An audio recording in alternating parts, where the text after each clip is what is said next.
جو سرکاری عہدے ہیں، جو سرکاری ملازمین ہیں، ان پر آپ حاکم اور افسر نہ بٹھائیں، اس پر خادم بٹھائیں جو قوم کی خدمت کریں۔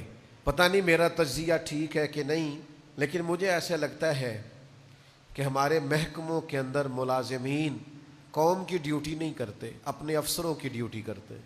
جس سے افسر راضی ہو گیا وہ بندہ ٹھیک ہے، افسر شاہی ہے۔ آپ کو اپنے بڑے کو، آفیسر کو خوش رکھنا ہے۔ اگر آپ کے تعلقات اس کے ساتھ ٹھیک ہیں تو بھلے آپ ڈیوٹی پہ آئیں چاہے نہ آئیں، سب ٹھیک ہے۔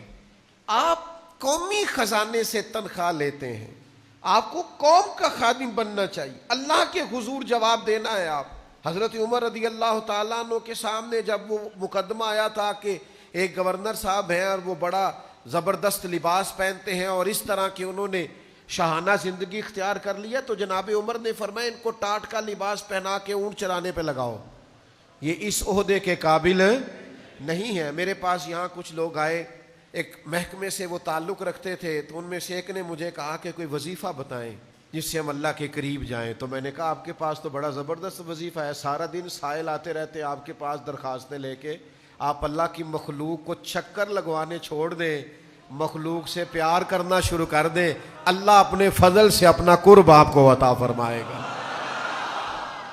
آپ چکر لگواتے ہیں، کل آنا، پرسوں آنا، ٹھہر کے آنا، ناشتہ چل رہا ہے، کھانا چل رہا ہے، چائے چل رہی ہے۔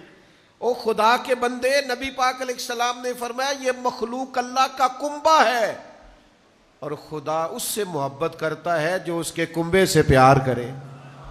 آپ اللہ کے بندوں کے لیے آسانیاں کریں، یہ سب سے بڑا وظیفہ ہے۔